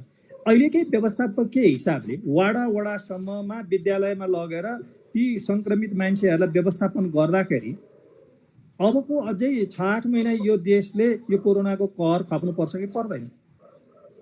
यो गम्भीर विषय हो कि होइन? यसलाई सही रूपबाट व्यवस्थापन गर्न नसके अब के त्यतिखेरसम्म हामी यो लकडाउनलाई गरेर जान सक्छौँ? एउटा विषय यो हो, गम्भीर विषय है। एउटा त व्यवस्थापकीय पक्षलाई मैले किनभने हामी सचेत नागरिक भएको नाताले मैले यो विषय उठाएको हुँ अघि। ऐनजी पनि एउटा विद्यार्थी नेता हुनुहुन्छ। अब अर्को कुरो हामीले जुन पहल कदमी लियौँ भन्ने कुरो छ, जेठ 20 गतेसम्म सरकारले लकडाउन गरेको थियो। हामीले आशा गरेका थियौँ सरकारले निजी क्षेत्रलाई पनि एउटा सर्भाइभलको ठाउँ स्पेस दिन्छ भन्ने प्रयत्न गरेको थियौँ। सर्भाइभलको स्थिति दिएन। कि त सरकारले भन्नु पर्यो अब निजी क्षेत्रको पूर्णतया आवश्यकता छैन, यो सम्पूर्ण जिम्मेवारी राज्यले लिन्छ, तपाईँहरू आफ्नो लिनुहोस्, जिम्मेवारी लिनुहोस्, अब अथवा तपाईँहरूको यो जे छ हरिसाब गरेर लिनुहोस्, छोड्नुहोस् तपाईँहरू भनेर भन्नु पर्यो। त्यो भन्न नसक्दाखेरिको अवस्थामा 20 गतेसम्म सरकारले लकडाउन गरेको, 21 गतेदेखि हामी तयारीका कामहरू गर्छौँ भन्दाखेरि हामीले त्यत्रो ठुलो गल्ती नै गर्यौँ मलाई लाग्दैन। दोस्रो कुरो यो। तेस्रो कुरो त्योदेखि पर्दैपट्टि ऐनजीले अघि भन्नुभएको कुरो म यसलाई स्वीकार के गर्छु भने हो, हामी दुवैको निमित्त राज्य छ, हाम्रो अभिभावक मन्त्रालय छ। मन्त्रालयले आफैले दिएका सूचनाहरू हेर्नुहोस्। अब एकछिनको लागि अहिलेकै हिसाबले ऐनजीले अथवा हरिजीले विचार गर्नुहोस्। शिक्षा मन्त्रीज्यूले हिजोकै विज्ञप्तिमा पनि असार 1 गतेदेखि त गतिविधि सबै सञ्चालन गर्ने भनेर आएको विज्ञप्ति होइन त्यो, हामीले त्यति दिएको छौँ। अनि असार 1 गतेदेखि तयारी गर्नको निमित्त 21 गतेदेखि आन्तरिक तयारी पर्ला कि नपर्ला विचार गर्नु त। त्यही पृष्ठभूमिलाई नै मान्नुहुन्छ भने पनि असार 1 गतेदेखि अनलाइन क्लासहरू, भर्चुअल क्लासहरू म्यानेज गर्नु पर्यो। उहाँले त्यहाँ 5वटा बेग्ला सेक्टर बनाउनु भएको छ, क ख ग घ ङ भनेर ग्रुपहरू फर्मेसन गर्नु भएको छ। त्यो ग्रुपहरूलाई ग्रुपिङ गर भनेर भन्नुभएको छ। त्यो ग्रुपिङ कहाँ घरमा बसेर हुने कि विद्यालयमै बस्नु पर्यो? त्यसको निमित्त एकछिनको लागि भन्नुहोस्। अभिभावकलाई सूचना सम्प्रेषण गर भन्नुभएको छ। किताब उपलब्ध हुन सक्छ नि किताब उपलब्ध गर भन्नुभएको छ। अब मलाई बताइदिनुहोस्, त्यो व्यवस्थापकीय कार्य गर्नको निमित्त 21 गतेदेखि विद्यालयले आफ्नो शैक्षिक वा प्रशासनिक काम गर्नु आवश्यक होला कि नहोला? तपाईँले त्यो विवरणमा हेर्नु भएन? मैले चाहिँ अलिकति हेरेको थिएँ। सिकाइको निरन्तरता त्यहाँ के छ भने विवरण मैसा छ सर। विद्यार्थीको सिकाइको निरन्तरताको लागि मन्त्रालयको निर्देशिका अनुसार चलाउँ, त्यो निर्देशिका जारी भएको छ भने अनि शैक्षिक संस्था खुलाउने कुरोमा चाहिँ आयोगले रिपोर्ट दिएपछि खुलाउने भन्ने छ। त्यसमा एउटा सुरुको पहिलो चरणमै के छ भने विद्यार्थीहरूलाई वर्गीकृत समूहमा विभाजन गरिएको छ। पहिलो नम्बरमा हो एउटा कुरो, त्यो समूह विभाजन कदेखि ngसम्मको समूह विभाजन छ। समूह विभाजनको तयारी पनि गर्नु पर्यो। विद्यार्थी कुन ठाउँमा छ त्यसको अभिलेख राख भनेको छ। अभिलेखीकरण गर्नको निमित्त त विद्यालयको गतिविधि सञ्चालन हुनै पर्छ होला नि त। एकछिनको लागि मानिलिउँ होला, विद्यालय खोल्नु र नखोल्नु भन्ने कुरो चाहिँ के हो भने साङ्केतिक रूपबाट विद्यालयका प्रशासनिक कार्यहरू हुनु भनेको नि विद्यालय खोल्नु एउटा पाटो, र विद्यालय सञ्चालन हुनु भनेको चाहिँ विद्यार्थीका गतिविधिहरू विद्यालय आएर सञ्चालन हुनु। अहिले हामीले एकछिनको लागि अब सरकारको अभिप्राय पनि मलाई लाग्छ लामो समय सकेसम्म यसलाई बढाएर लिएर जाने अवस्था छैन। भरे व्यवहारले चाहिँ उल्टो छ। यहाँलाई म प्रश्न भन्छु, सरकारको व्यवहारले चाहिँ अरू 5-7 महिना यो लकडाउन बढेर जाने अवस्था छ। त्यतिखेरसम्म पनि समाधान हुने स्थिति छैन। अब भर्खरै हामी मिडल इस्टबाट ल्याउने मान्छेहरूलाई ल्याउने तयारी गर्दैछौँ। त्यहाँबाट कति सङ्क्रमण हुन्छ, एयरपोर्टबाट एउटा छिरेको मान्छे कुन ठाउँमा पुग्यो भनेर हाम्रो अभिलेख छैन एकछिनको लागि। त्यसैले गर्दाखेरि हामीले हाम्रो कार्य प्रणाली पनि सुधार गर्नुपर्ने र हामीले सरकारले भनेका निर्देशनहरू पालना गर्दाखेरि पनि एकछिनको लागि यहाँहरूले हेरिदिनु भयो भने, ऐन सरले पनि त्यो हेरिदिनु भयो भने, हामीले 21 गतेदेखि शैक्षिक गतिविधि आंशिक रूपबाट सञ्चालन गर्नुपर्ने आवश्यकता त्यो कारणले पनि परेको देखेको छु मैले अघि। त्यसले गर्दाखेरि हो अब यसलाई यदि हामीले अहिलेसम्म गरेका सबै कार्यहरूलाई पुनर्विचार गर्ने हो भने, पुनर्विचार गर्ने हो भने यी जुन जुन समस्या भएका छन् निजी विद्यालयका समस्यालाई पनि सरकारले हेरिदिनु पर्यो। शिक्षक कर्मचारीहरू भन्न थाले हामी बरु भोकले मर्न सक्दैन रोगले मर्छौँ, हामीलाई काम दिनुहोस् भन्न थाले। अब काम कहाँबाट दिने भन्नुहोस् त? हामीहरूले अनलाइन हुँदैन, हामीले सुरु गऱ्यौँ भनेको हामीले अनलाइन, फेरि त्यो पनि देशभरि एकैचोटि सबै ठाउँमा पुग्न सक्ने एक्सेस त छँदै थिएन। त्यसका वैकल्पिक प्रस्तावहरू जसरी अहिले मन्त्रालयले एउटा योजना बनायो त्यही वैकल्पिक प्रस्तावहरू अनुसारले नै हामी गर्न चाहेका हौँ। त्यसले गर्दाखेरि अहिले पनि हामी यसरी विवाद गरेर यो समस्याबाट चाहिँ मुक्त हुँदैनौँ। हामीले सहकार्य गरेर मुक्त यसलाई समाधान गर्न सक्छौँ। सहकार्य गर्ने मोडुल चाहिँ अहिलेको हिसाबले चाहिँ अलिकति भएन कि जस्तो मलाई लाग्छ। मलाई अहिले पनि त्यो लागिराखेको छ। अब एकातर्फ सरकारले त फेरि अब जस्तो त्यति बेला अब बन्द भएको थियो स्कुल होइन, चल्यो फेरि, अब अहिले फेरि बन्द भयो। चीनमा फेरि अब फेरि देखियो फेरि बन्द भयो। अब यहाँले एउटा जेन्युन कुरा उठाउनु भयो, अब चुप लाएर बसिराख्ने त आगामी दिनमा पनि भन्ने कुरा उठाउनु भयो। यहाँको कुराहरू सबै ठिक छ, यहाँको कुराहरू बाँकी छैन भने म अहिले ऐन सरसँग आउन चाहन्छु भनेर हो। ठिक छ ऐन सर, अब त्यसो भए के गर्ने त? जस्तो यो राज्य नै अथवा सरकारले नै यस विषयमा ठोस धारणा अझै गराउनु पर्यो भन्ने कुरो नै निक्ल्यो भने त सारमा हाम्रो बसको आज यसमा यस्तो हो।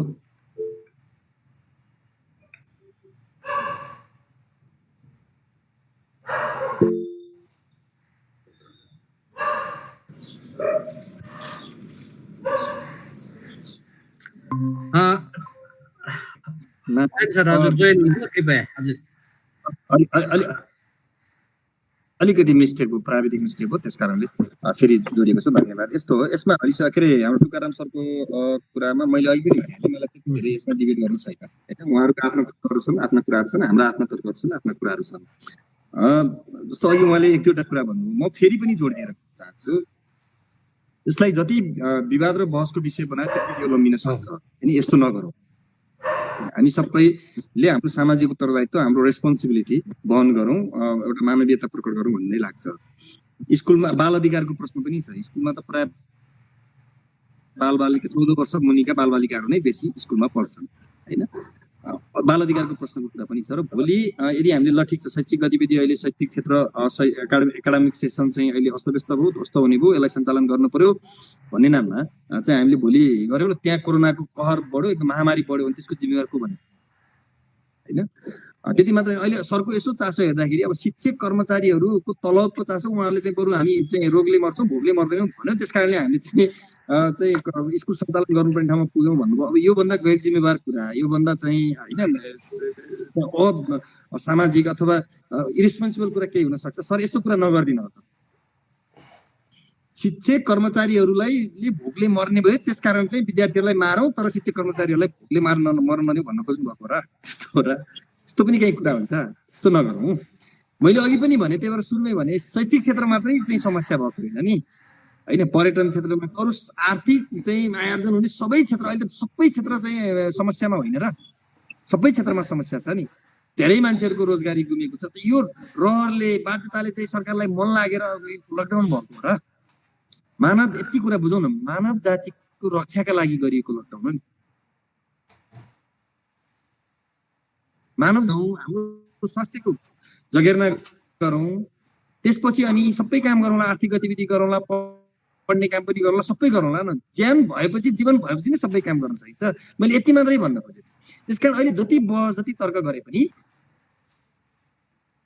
चाहिँ हामीले फाइनली बुझ्नुपर्ने कुरा यही हो। गर्दाखेरि मैले भने हामी we are very serious about this issue. अब के गर्ने त? Very serious. त्यसकारण के गर्ने त भन्दा यसको निकास के हो? निकै हो त भने यसलाई सिरियसली यसरी बुझ्नुपर्छ। ल पहिलो कुरा, महामारीको संक्रमणको अवस्था कस्तो रहन्छ? अहिलेको अवस्था मैले अघिदेखि त्यो कुरा गर्दाखेरि सबैलाई थाहा छ भन्नुभयो नि, यसैमा निर्भर हुन्छ क्या। अलिकति हामीले यसलाई कन्ट्रोल गरौँ, कन्ट्रोल गर्न सफल भयौँ। कन्ट्रोल गर्दा पनि फेरि लकडाउन खोल्दाखेरि चाइनामा तपाईँ देख्नु पनि फेरि देखियो, त्यो देखिने खतरा छ नि त। एकातिर त्यो हेर्ने कन्ट्रोल गर्न सकिन्छ कि सकिँदैन तत्काल त्यो हेरौँ होइन, सरकारले पनि गरिरहेका छ, हामी पनि त्यहाँ हेरौँ। र यदि कन्ट्रोल गर्न सकिन्छ भने राम्रो भइहाल्यो, कन्ट्रोल गर्न सकिएन छ भने पनि यो सँगै कसरी अगाडि बढाउने हाम्रा गतिविधिलाई भन्ने कुरा, अनि त्यसपछि हामी त्यो पनि छलफल गर्दै जाउँ। अहिले त हामी छलफल र इन्ट्रेक्सनको बेलामा हुनुपर्ने हो, अहिले एक्सनमा गइहाल्ने स्थिति छैन। सरकार त लकडाउनकै बेलामा छ नि त, यो बेला लकडाउन छलफल गरौँ। हामी सरकारवालाहरू मन्त्रालय पनिसँग पनि हामी छलफल गरिरहेका छौँ, सरकारवाला पनि छलफल गरिरहेका छौँ, कसरी एउटा चाहिँ साझा निकासमा पुग्ने भन्ने विषयमा छलफल चलाउँ। अहिले हतारो नगरौँ होइन, यो कुरामा चाहिँ हामी छलफल गरौँ, कसरी चाहिँ यो कोरोना महामारीको सङ्क्रमणसँग लड्दै हाम्रा गतिविधिलाई चाहिँ सुचारू गर्न सकिन्छ, व्यवस्थित ढङ्गले अलिक सुरक्षित ढङ्गले सञ्चालन गर्न सकिन्छ भन्ने विषयमा छलफल गरौँ र अनि त्यतातिर जाउँला, सँगसँगै जाउँला कि हामी मात्र छुट्टै जानु परेन नि, अरू क्षेत्र पनि जान्छ, हामी पनि जान्छ। तपाईँलाई म भनौँ सबभन्दा पछि सञ्चालन हुनुपर्ने क्षेत्र हो शैक्षिक क्षेत्र चाहिँ होइन, अरू चाहिँ कस्तो पर्यटन उद्योग, अरू निर्माणका क्षेत्रहरू, अरू क्षेत्रहरू अगाडि भएर त्यसपछि मात्रै शैक्षिक क्षेत्र सञ्चालन गर्नुपर्ने स्थिति छ। त्यस कारण अझ हामी पहिला हतार्यौँ भने त राम्रो हुन्छ, राम्रो ठाउँ पुग्छ पुग्दैन, यो कुरामा ध्यान दिउँ। र दोस्रो कुरा के हो त भने हामीले गर्दाखेरि, हामीले शैक्षिक क्षेत्रलाई सुचारू गर्दाखेरि सँगसँगै गरौँ, सामुदायिक र निजीलाई सँगसँगै गरौँ, भर्ना र पढाइ सँगसँगै गरौँ। बुझ्नुभयो नि मैले भन्दा बुझेको कुरा, यही हो निकास भनेको। यो कुरामा हामी सबै जिम्मेवार छौँ। यसमा तुकाराम सरहरूले पनि हामीले पनि सोध्छौँ। अब यहाँ चाहिँ हाम्रा कर्मचारी मर्ने भए, शिक्षकहरू मर्ने भए भोकले, उनीहरूलाई हामीले भोकले मर्नु दिँदैन, त्यही भएर हामीले शैक्षिक गतिविधि सञ्चालन गर्नु पर्यो भने यो भन्दा गैर जिम्मेवार र अराजनीतिवादी, यो भन्दा चाहिँ असामाजिक कुरा के हुन सक्छ? अझ पनि शिक्षा क्षेत्रका मान्छेले यो कुरा गर्न मिल्छ? यो तर्क नगर्नुलाई तुकाराम छ। यसले तपाईँहरूलाई निकै गर्नु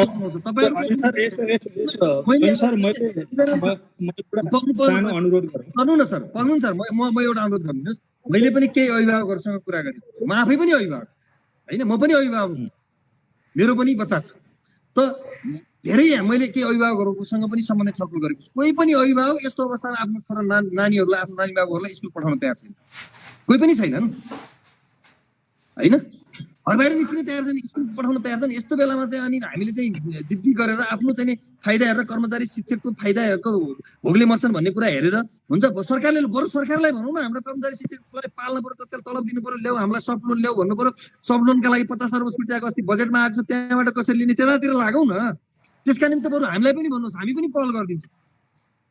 म तुकाराम सर, तपाईँहरूको शिक्षक र कर्मचारीको उहाँलाई तलब दिने कुरा हो भने हामीलाई पनि भन्नुहोस्, हामी पनि सरकारसँग तपाईँहरूको यही समस्या लिएर गइदिन्छौँ। किन भन्दा तपाईँहरू पनि यो राज्यको कम्पोनेन्ट हो, समाजको कम्पोनेन्ट हो, तपाईँहरूको समस्या पनि समस्या हुन्, त्यो कुरा हामी बुझ्छौँ। तर त्यो समस्या समाधान गर्नका निम्ति स्कुल खोल्ने, विद्यार्थीबाट पैसा असुल्ने काम गर्नुभयो भने त्यो चाहिँ फेरि त्यसले चाहिँ राम्रो सन्देश दिँदैन, राम्रो पनि हुँदैन, र हामीले फेरि त्यसका विरुद्ध सङ्घर्ष गर्नुपर्छ। यति हो कुरा, यही हो निष्कर्ष। म अलिकति राखौँ सर, दुईटा कुरो मात्र म राख्छु, खास कुरो छैन। हरि सर म राखौँ? हजुर, कृपया। ऐम सरले एउटा कुरोलाई मात्रै समाउनु हो क्या, एउटा कुरोलाई मात्रै के समाउनु भन्दाखेरि हामीले भर्ना खोल्छौँ, हाम्रा शिक्षक मर्न आँटे भनेर भन्ने कुरो। मैले 3-4वटा कुराहरू मध्येमा एउटा विषय चाहिँ त्यो पनि हो है, त्यो कारणले पनि हामीले यो बाध्यतामा रह्यौँ भन्ने। अर्को त्यो सँगसँगै मैले यहाँहरू समक्ष के राखेको थिएँ भन्दाखेरि 21 र 20 गतेसम्मको लकडाउन अहिले मात्रै, हिजो मात्रै भनेर भनौँ न, अब अलि पछाडिसम्म 32 गतेसम्म लाने भन्ने कुरो भयो। सरकारको आफ्नै तयारी 20 गतेसम्मको थियो पूर्व अवस्थामा। 21 गतेदेखि क्रमशः हामीले बुझेकोमा, बाहिरबाट बुझेको कुरो के थियो भने बिस्तारै अलिकति खुकुलो गर्दै जाने, जहाँ जहाँ सङ्क्रमणको स्थिति अलिक कमजोर छ त्यो ठाउँमा चाहिँ खुकुलो गर्दै जाने नियमित। अहिले त सरकारको, मलाई जहाँसम्म लाग्छ सरकारको वा हामी सबैको सङ्क्रमणलाई रोकथाम गर्ने एउटा पहिलो उद्देश्य हो। दोस्रो कुरो, जीवनलाई सकेसम्म छिटो गतिशील समाजीकरण गरेर जाने पनि प्रक्रिया हो नि त। अर्को कुरो त प्रयत्न त त्यो पनि सँगसँगै हो, त्यो सङ्क्रमणलाई रोकेर त्यो कुरोलाई सहजीकरण गरेर जाने प्रयत्न पनि दोस्रो नम्बरको हो। तेस्रो नम्बरको कुरो के भनेर भन्नुहुन्छ भनेदेखि, स्वयं सरकार आफै अहिले के भनिरहेको छ भने असारको 1 गतेदेखि, मानिलिउँ अस्तिसम्म 16 गतेदेखिको यो प्रक्षेपण थियो। पहिलो कुरो यहाँहरूलाई त्यो नबिर्सिदिनुहोस्, 16 गतेदेखि प्रक्षेपण थियो, त्यो प्रक्षेपण सम्भव भएन। यो बिचमा सङ्क्रमणको दर असाध्यै बढेर गयो, ग्राफ बढेर गयो। अहिले गाउँ गाउँमा, ठाउँ ठाउँमा यो 15 दिनभित्रमा यति ठुलो धेरै मात्रामा यो सङ्क्रमणको बढेर गएको छ। त्यो बिग्रेको 16 गतेलाई हामीले सार्यौँ, 20 गते भयो, 20 गतेबाट पनि 21 गते। अहिले स्वयं मन्त्रालय वा नेपाल सरकारले के भनिरहेको छ भने असार 1 गतेदेखि चाहिँ आंशिक रूपबाट शैक्षिक गतिविधिहरू सुरु हुन्छन्। यहाँहरूलाई भने दोस्रो कुरो त्यसको पूर्व तयारीको निमित्त यो काम गर है भनेर त्यही विज्ञप्तिले हामीलाई दिएको छ दोस्रो कुरो। तेस्रो कुरो त्योभन्दा पतिर ऐनजीले अघि अन्तिममा क्लोजिङ गर्दा गर्दै पनि भन्नुभएको हो। एउटा कुरो एकछिनको लागि तपाईँ बुवा हुनुहुन्छ, हरिजी पनि सम्भवतः वैवाहिक जीवनमा हुनुहुन्छ होला, म पनि छु। सबैभन्दा पीर के हुन्छ नि सन्तानको पीर हुन्छ क्या। तपाईँले जसलाई पालन पोषण गर्नुहुन्छ त्यसको सुरक्षा र त्यसको जीवन रक्षा चाहिँ कुनै पनि अभिभावकलाई सबैभन्दा बढी चिन्ता होइन, सन्तानभन्दा शुल्कको पीर भयो भन्नुहुन्छ के उहाँहरू अहिले? होइन, शुल्कको पीर हुँदै होइन। शुल्कको पीर होइन भनेको किन भन्नुहुन्छ नि, अहिले पनि हामी एउटा तथ्यमा त छौँ नि। नेपाल सरकारले के भनेको छ भने 1 वर्षभरिमा तिमीले 200 दिन पढाउनु पर्छ, 200 दिन पढाए बापतमा तिमीले 12 महिनाको शुल्क लिन पाउँछौ, त्योभन्दा बढी पाउँदैनौ। अहिले पनि भनेको व्यवस्था ऐनको नियमावलीको हामी सबैलाई जानकारी भएको विषय त त्यही नै हो नि त, होइन? अब यसरी क्लास सुरु भयो भने अब शुल्क के गर्ने? यो वैशाख र जेठको त शुल्क नलिने होला नि त, होइन? निजी विद्यालयहरूले यसलाई दुईटा कुरो गर्नुपर्छ भन्ने यो चाहिँ हामीले साङ्गठनिक निर्णय गरिसकेका छैनौँ। हामी दुईटा कुरोको बाटोमा छौँ। सिधा कुरो तपाईँलाई हरिजी अथवा ऐनजी हामीहरूको कुरो के हो भन्नुहुन्छ नि, यदि हामी सोध्छौँ हामीले हाम्रा अभिभावकहरू यो स्रोत कुनै न कुनै ठाउँबाट बहिरिनु पर्यो। यो स्रोत बेहोरिने भनेको हामीले तिर्ने घरबाट, हामीले तिर्ने शिक्षक कर्मचारीहरूको तलबको कुरोको स्रोत कहाँबाट हामी भरपुर गर्छौँ कि सञ्चालकले आफ्नो घर घरेडीबाट लिएर आएर बेहोर्नु पर्यो? त्यो जुन सम्भावना अहिले छ छैन हामी विचार गरौँ। दोस्रो कुरो अभिभावकले तिर्दिनु पर्यो, दोस्रो स्रोत भनेको। तेस्रो स्रोत राज्यले त्यसको कम्पन्सेसन गरिदिनु पर्यो। राज्य कम्पन्सेट गर्नलाई तर्केर बसिरहेछ। ऊ आफ्नो योजना बनाउँछ, 8 लाख 10 लाख मान्छेको रोजगारीको कुरो गर्छ, तर यहाँ 3-4 लाख मान्छे जुन बेरोजगार भइरहेका छन् र अप्ठ्यारोमा परेका छन् त्यसको बारेमा थोरै पनि दायित्व निर्वाह गर्न। आखिरमा सामान्य कुरोबाट समाधान हुने विषय थियो नि यो त। 3-4% ब्याज छुट दिँदाखेरि हामी ऋण लिएर भए पनि यो कुरो व्यवस्थापन गर्छौँ। हामीले राज्यलाई सहयोग नगरेको विषय हो र त्यो विषयलाई एड्रेस गरिदिनु कुनै गाह्रो कुरो थिएन नि त, मैले भन्न खोजेको। त्यसले गर्दाखेरि अहिले पनि अवस्था कहाँनिर हो भने हामी सबैले संवेदनशील भएर यो विषयमा फोकस गऱ्यौँ भने अवश्य पनि हुन्छ। र चिन्ता चाहिँ के हुँदो रहेछ भने अभिभावक बनिसकेपछि आफ्नो आश्रित परिवार जीवन निर्वाह गराउने चिन्ता अवश्य पनि हुन्छ। हो, हामीले के चाहिँ गर्दैनौँ, हामी त ती माथि पनि हामी शिक्षा क्षेत्रका मान्छे मात्रै नभएर व्यवसायी मात्रै नभएर शिक्षक हौँ। शिक्षक भएको हुनाले हामीले हाम्रो समाजप्रतिको जिम्मेवारी सबैभन्दा बढी मात्रामा बुझेका छौँ मलाई भने अहिले पनि लाग्छ मलाई। हामीले त्यसैले मैले अघि सुरुदेखि पनि यहाँहरूलाई भने भोलि पर्सिदेखि नै 21 गतेदेखि विद्यार्थी आएर धमाधम स्कुल चल्न थाल्ने अवस्था होइनन्। यसका पूर्व तयारीका कक्षाहरू मानिलो हामीले रिजल्ट गऱ्यौँ, विद्यार्थीले पाठ्य पुस्तक पाएका छन्, कमसेकम पाठ्य पुस्तक मात्रै पायो भने घरमा गएर त केही न केही पढ्ला नि केटाकेटी। यहाँहरू विचार गर्नु, डेलिभरी गर्दै घरमा केही न केही अध्ययन गर। मैले त्यो कि पाठ्य पुस्तक डेलिभरी गर्दै भइगयो नि त घरमा। अनि तपाईँले भर्ना मात्रै किन गर्नु पर्यो? अहिले चाहिँ तपाईँले तयारी गर्नु न, क्लास सञ्चालन गर्नु छैन भने भर्ना गर्न जरुरी भएन नि। अहिले सञ्चालन गर्ने भर्ना गर्ने तयारी गर्नुहोस्। तपाईँहरू स्कुलमा कसरी गर्ने छलफल गर्दै गरौँ। पाठ्य पुस्तकहरू छ भने डेलिभरी गरिदिनुहोस्, घरमै पढे। अहिले अलिअलि जिद्दी नगर्नु सर। म तपाईँलाई विनम्रतापूर्वक अनुरोध गर्न चाहन्छु। मैले हिजो प्यासनको अध्यक्षसँग पनि अनुरोध गरेको छु, होइन? सर उपाध्यक्ष हुनुहुन्छ, टिकाराम सरसँग मैले कुराकानी गरेको छु। सर झन् नाम पनि उस्तै रहेछ, टिकाराम टुकाराम। मैले अनुरोध गरेको छु र तपाईँलाई पनि म अनुरोध गर्न चाहन्छु, अहिले तपाईँहरू जिद्दी नगर्नुहोस्। कसैले पनि राम्रो मानेको छैन, होइन? जनताले कसैले पनि राम्रो मानेको छैन। हिजो एकजना मैले हेर्दा थिएँ गोपाल आचार्य, कसको एउटा चाहिँ तपाईँहरूको प्याससँग के हुनुहुन्छ काठमाडौँको गोपाल आचार्य सर, हाम्रो डल्लोमाको भ्याली के भन्ने स्कुल छ, होइन? जनताले बनाएको, जनताले चाहिँ जे भन्छ जनताको निर्णय मान्छौ भन्ने त्यो कुरा गर्ने बेला हो अहिले प्यासले त्यस्तो गर्यो भने तपाईँहरूका विरुद्धमा समाज खनिन्छ, विद्यार्थी सङ्गठनहरू खनिन्छन्, राज्य खनिन्छ, तपाईँहरूलाई फेरि अप्ठ्यारो पर्छ। म तपाईँहरूको पक्षमा बोलिरहेको छु। तपाईँहरू अहिले जिद्दी गर्दै नगर्नुहोस्। हामी छलफल गरौँ, हामी चाहिँ पर्याप्त मात्रामा यसका बारेमा चाहिँ बहस गरौँ र एउटा साझा निष्कर्षमा पुगेर हामी यसलाई कसरी हुन्छ व्यवस्थित बनाऊ। र सँगसँगै सत्य कुरा के हो भने हामी संविधान बमोजिम कानुन बमोजिम त चल्नु नै पर्छ। अल्टिमेटली तपाईँहरूका स्कुलहरू राज्यले त जिम्मा लिनै पर्छ, तर त्यसका लागि केही समय लाग्ला। स्रोत साधनले सम्भव भएन भने तत्काल केही समय लाग्ला, तर त्यो राज्यले त्यसको जिम्मा लिनै पर्छ। त्यसकारण म सरलाई अनुरोध गर्न चाहन्छु, अहिले तपाईँहरू जिद्दी नगर्नुहोस्, एक हट त्याग्नुहोस्, होइन?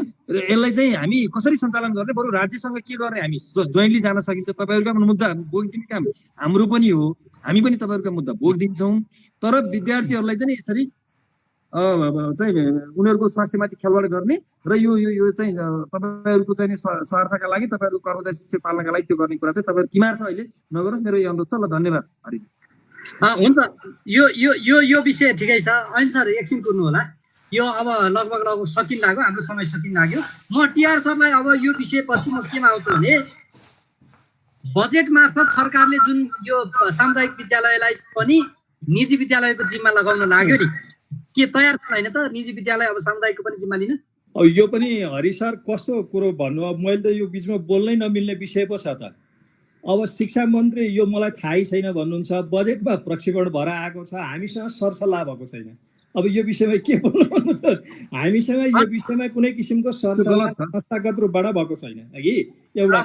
हजुर हजुर, यसलाई एक वाक्यमा टुङ्ग्यौँ न हरिजी, यसलाई एक वाक्यमा टुङ्ग्यौँ। तुकाराम सर भन्दा उहाँहरूलाई बोल्न अप्ठ्यारो होला, म प्रश्न पारिदिन्छु नि यसलाई। धेरै लामो छलफल नगरौँ, सुन्नुहोस् न, विषयवस्तुलाई जति हामीले लम्ब्यायौँ त्यति लम्बिँदै जान्छ। हामीले ठोस ठोस बुँदागत रूपमा कुराकानी गर्नुपर्छ। यो त झन् सबभन्दा नालायकी सरकार, म सरकारको विद्यार्थी सङ्गठन, सरकार सञ्चालन गरेको पार्टीको भारतीय सङ्गठनको अध्यक्षका नाताले पनि यति कुरा भन्छु कि मान्छेहरूलाई के बुझ्छन्, विद्यार्थी सङ्गठन प्रतिपक्षी आन्दोलनको नेतृत्व गर्ने सङ्गठन हो, त्यसकारण पार्टीले गरेका चाहिँ पार्टीको सरकारले गरेका सबै कुराहरू बोक्नुपर्छ भन्ने कुरा कुनै ग्यारेन्टी छैन। यो सबभन्दा नालायकी कुरा हो। राज्य संविधानको मर्म र भावना विपरीत। मैले अघि तपाईँलाई संविधानको भाग 3 को धारा 31 को सन्दर्भमा यहाँ कोट्याएँ नि, राज्यले जिम्मेवारी लिनुपर्छ भनेर चाहिँ मौलिक अधिकारको रूपमा व्याख्या के अरे स्पष्ट गरेको छ, व्यवस्था गरेको छ। अनि चाहिँ बिस्तारै बिस्तारै हामीले चाहिँ निजी स्कुलहरूलाई चाहिँ अब बिस्तारै बिस्तारै फिल्ड आउट गर्दै लैजानु पर्छ। अनि सामुदायिक स्कुलको चाहिँ जिम्मेवारी के अरे गुणस्तर सुधार्ने जिम्मेवारी निजी स्कुललाई दिएर योभन्दा ठुलो बदनीयत, योभन्दा ठुलो बदमासी, योभन्दा ठुलो नालायकी पनि के हुन सक्छ?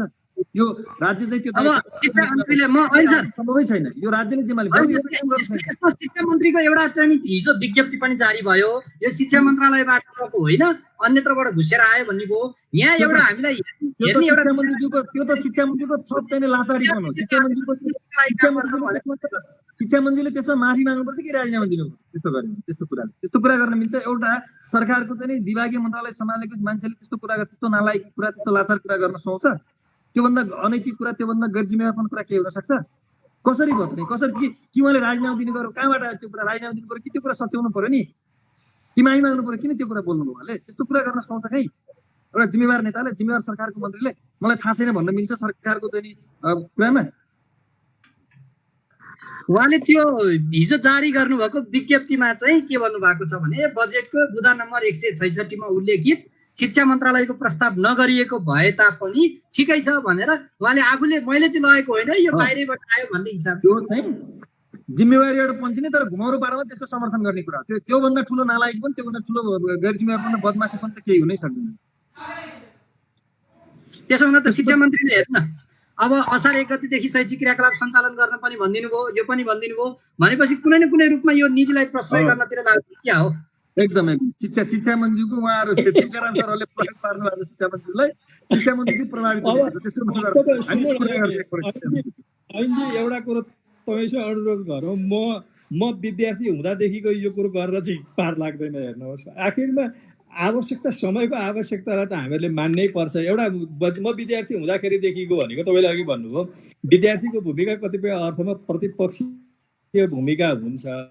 तुकाराम सर, तपाईँ एउटा कुरा भन्नु, एउटा कुरा तपाईँलाई म जानकारी गराउँ। तपाईँ विद्यार्थी हुँदाखेरि शिक्षा र स्वास्थ्य रोजगारको जनताका मौलिक हक हुन् भन्ने कुरा चाहिँ संविधानमा उल्लेख थिएन के? संविधानमा उल्लेख संविधान प्राप्त गर्नका निम्ति हामी कतिले सङ्घर्ष गरेका छौँ। अहिले संविधानमा यो मौलिक हकका रूपमा शिक्षालाई चाहिँ व्यवस्था गरिएको छ र प्रष्ट रूपमा हेर्नुहोस् न, भाग 3 को धारा 31 मा हेर्नुहोस् त के भनेको छ संविधानले? आधारभूत माध्यमिकसम्म भनेको छ क्या? संविधानको कार्यान्वयन गर्ने दायित्व हो कि होइन? अनि अब त्यो हामी विद्यार्थी हुने बेला यो कुरा गराउँदै सम्भव छैन भनेर हुन्छ अहिले? त्यो कुरा तपाईँ विद्यार्थी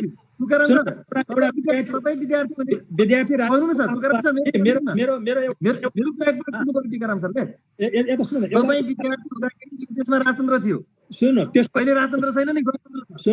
तपाईँ विद्यार्थी हुँदाखेरि जे थियो अहिले त्यही छ भन्न मिल्छ? अहिले परिवर्तित सन्दर्भमा हामीले कुराकानी गर्नु पर्यो नि। लोकतान्त्रिक गणतन्त्रात्मक व्यवस्थाभित्र रहेर हामीले आफ्नो दृष्टिकोण, आफ्नो मान्यताहरू अगाडि सार्नु पर्यो नि। हामीले मौलिक अधिकारहरूको रक्षाका लागि ल्याएको होइन गणतन्त्र?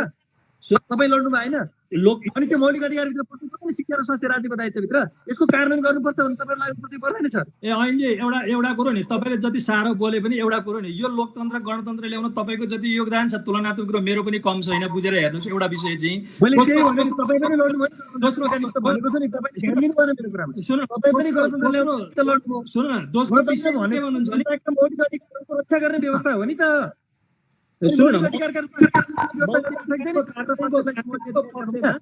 जब यस्ता क्षेत्रहरूमा सेवाका क्षेत्रहरूमा हुन् अन्य क्षेत्रहरूमा हुन् जब त्यहाँ चाहिँ राज्य संयन्त्र असफल हुन्छ निजी क्षेत्र असक्रिय हुने एउटा कुरो त्यो हो। तपाईले मौलिक अधिकारको रूपमा त्यसलाई राख्दै अहिले तपाईले अपनाउनु भएको आर्थिक प्रणालीले के भन्छ भने चाहिँ निजी क्षेत्रसँग सहकार्य गरेर जाने यी सबै सेक्टरहरूमा भनेको अर्को पोलिसीमा नि त्यो सँगसँगै छ। त्यसले गर्दाखेरि हामी त्यो दुविधाबाट चाहिँ मुक्त हुनु पर्यो। त्यो दुविधाबाट मुक्त नभइकन यी विषयहरू अगाडि मानिलिउँ। अहिले पनि तपाईले भन्नुभएको विषयमा कतिखेर यदि हामीले सेवाका क्षेत्रहरू निजी हुँदैन, सेवाका क्षेत्रहरू सार्वजनिक हुन्छन्। यसको सार्वजनिक क्षेत्रमा चाहिँ सरकारको राज्यको दायित्व हुन्छ। निजी भनेको पर्यटनलाई हामी सबैले सञ्चालन गरेर भनेका छौँ त भनेर हामीले सञ्चालन गरेर भनेका छौँ र यातायातहरू सबै सरकारले सञ्चालन गरेर भनेका छौँ र छैन त। शिक्षा र स्वास्थ्य राज्यको दायित्वभित्र पर्दछ, यसको जिम्मा राज्यले लिनुपर्छ भनेका छौँ नि। यसमा पनि अझ हामीले उच्च शिक्षाका सन्दर्भमा त हामी सबै राज्यले दायित्व ल्याऊ भनेका छैनौँ नि। त्यसलाई सर्वसुलभ बनाऊ, त्यसलाई चाहिँ बरु निजीले अलिकति चाहियो तर आधारभूत माध्यमिक तहसम्मको शिक्षा चाहिँ राज्यको दायित्वभित्र पर्छ भनेका छौँ नि त हामीले। संविधानको मर्म पनि यही हो नि। मैले माने त्यो विषयलाई मैले नमानेको विषय होइन। तपाईको संविधानको बर्खिलाप हामी जाउँ भन्ने कुरो होइन। त्यो संविधानको व्याख्या हुँदै यो अवस्था किन आइपर्यो भन्ने कुरो चाहिँ प्रमुख विषय हो नि त। यो कुरोलाई चाहिँ यो धरातल यथार्थलाई स्वीकार्ने कि नस्वीकार्ने भन्ने कुरो हो क्या। यसलाई नस्वीकारे हामीले निजी क्षेत्रको योगदानलाई शिक्षा क्षेत्रमा निजी क्षेत्रको योगदानलाई पनि अन्डरएस्टिमेट गरेका छैनौँ सर। त्यसकारण चाहिँ हामीले अहिले बन्द गर्नुपर्छ, अहिले यिनीहरूलाई लखेटिहाल्नुपर्छ भनेका छैनौँ नि त। यसको बिस्तारै व्यवस्थापन गर्दै लैजानुपर्छ। यसलाई राज्यको कानुन भित्र ऐन कानुन भित्र ल्याएर यसको चाहिँ होइन अनुगमन गर्दै लैजानुपर्छ, यसलाई नियमन गर्दै लैजानुपर्छ भनेका छौँ नि त हामीले यसलाई अहिले निश्चित गर्नुपर्छ, अहिले बन्द गर्नुपर्छ, यसलाई कारवाही गर्नुपर्छ, ठोक्नुपर्छ, यिनीहरूलाई निकाल्नुपर्छ कहाँ भनेका छौँ त। तपाईहरूको शिक्षा क्षेत्रको योगदानको कदर गर्दै यसलाई बिस्तारै व्यवस्थापन गर्दै लैजानुपर्छ, यसलाई नियमन गर्दै लैजानुपर्छ। राज्यले अल्टिमेटली केही एउटा निश्चित समयभित्र सम्पूर्ण रूपले राज्यको दायित्वभित्र ल्याउनु पर्छ पो भनेको हो त। यो कुरा सरहरूले चाहिँ यसलाई बुझ्नुपर्छ कि पर्दैन? अवश्य पनि बुझ्नुपर्छ यसलाई। हुन्छ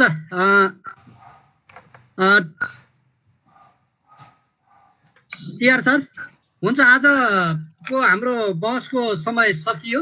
म आजको यो छलफलमा जाँदै केही भन्न चाहनुहुन्छ भने म समय दिन्छु, नभए पनि यो बहसलाई म टुङ्ग्याउन चाहन्छु। टिआर ठिक छ, धेरै कुरा भनिसक्यो होला। धेरै धन्यवाद हरिजीलाई पनि हामीलाई समय दिनुको महत्त्वपूर्ण विषयमा टुकाराम सरसँग अन्तर्क्रिया गर्ने अवसर प्रदान गर्नुभयो। यसका लागि मेरो तर्फबाट धेरै धन्यवाद। हामी सबै जिम्मेवार बनौँ, कोरोना महामारीको विरुद्धमा लडौँ। यो कोरोना महामारीको विरुद्ध लडाई विजय प्राप्त गरिसकेपछि त्यसपछि हाम्रो अरू गतिविधिलाई नियमित गरौँ भन्ने कुरा यहाँका बिचमाबाट म सम्पूर्ण नेपाली जनता विद्यार्थी साथीभाइहरू अभिभावक सबैलाई म अनुरोध गर्छु। जाँदै ऐन सरसँग एउटा सानो विषय अघि यहाँले सूचनाहरू राखिन सक्नुभयो। मलाई धेरै विद्यार्थी साथीहरूले सोध्नुहुन्छ हाम्रो परीक्षाका कुराहरू, क्लासका कुराहरू लगायतका कुराहरू कहिलेसम्म होला यो सोधिदिनुहोस् न भन्नुभएको छ। यो कुराहरू विश्वविद्यालय तहकोबाट मैले अघि नै भनिसकेँ नि, विश्वविद्यालयसँग हामी गम्भीरतापूर्वक छलफल गरिरहेका छौँ। अहिले चाहिँ विश्वविद्यालयले भर्चुअल क्लासहरू सञ्चालन गर्ने विषयमा छलफल चलाइरहेको छ। परीक्षाका सन्दर्भमा अझै अलिकति कसरी गर्ने, अब अहिले मान्छे जम्मा गरेर परीक्षा लिने कि पहिला प्रत्यक्ष भौतिक उपस्थिति गराएर परीक्षा लिने सम्भावना छैन। अब भर्चुअलबाट परीक्षाको पनि सम्भावना छैन। अहिले त्यो ठाउँमा हामी पुगिसकेका छैनौँ। त्यसकारण यसका बारेमा अझै छलफल बहस भइरहेको छ। अहिले क्लासहरू सञ्चालन गर्ने विश्वविद्यालय लेभलमा कसरी क्लासहरू सञ्चालन गर्ने भन्ने विषयमा छलफल भइरहेको हुनाले साथीहरूलाई धैर्यता गरिदिने कार्यक्रम सम्पूर्ण विद्यार्थीहरूलाई म अनुरोध गर्न चाहन्छु। हामी यसमा चिन्तित छौँ। तपाईँहरूले पनि बरु त्यस्ता केही विकल्पहरू छन् तपाईँहरूको दिमागमा पुरेका छन् भने हामीलाई सुझाव दिनु होला। ती कुराहरू हामी सम्बन्धित निकायसँग सरकारवाला पक्षहरूसँग ती विषयहरू लिएर हामी कुराकानी गर्छौँ। हुन्छ, जाँदै टिआर सर यहाँलाई केही भन्नु छ? खास छैन सर। हरि सर आज जुन एउटा महत्त्वपूर्ण समय दिनुभयो यहाँहरूले विचार व्यक्त गर्ने त्यो कुरो राख्नको निमित्त दिनुभएकोमा हार्दिक धन्यवाद। यहाँहरू सम्पूर्ण परिवारलाई मेरो तर्फबाट धन्यवाद छ, सङ्गठनको तर्फबाट पनि धन्यवाद जसले यो कार्यक्रम हेरिदिनु भयो। कार्यक्रम सम्पूर्ण टेक्निकल टिम सहित आज हामीले अनेरा सुयोगका राष्ट्रिय संयोजक ऐन महर र प्याप्सन केन्द्रीय उपाध्यक्ष टिआर ढकालसँग कुराकानी गर्यौँ। सम्पूर्ण टेक्निकल टिम सहित मलाई पनि बिदा दिनुहोस्। खुला पार्टीको खुला बहस हरेक दिन आउने गर्दछ। यहाँहरूले हाम्रो फेसबुक पेजमा लाइक गरेर यो कार्यक्रम हेर्न सक्नुहुनेछ। हाम्रो साइटबाट पनि यो कार्यक्रम हेर्न सक्नुहुनेछ। सम्पूर्ण टेक्निकल टिम सहित मलाई पनि बिदा दिनुहोस्। नमस्ते। नमस्ते, हस्, थ्याङ्क यू। नमस्ते।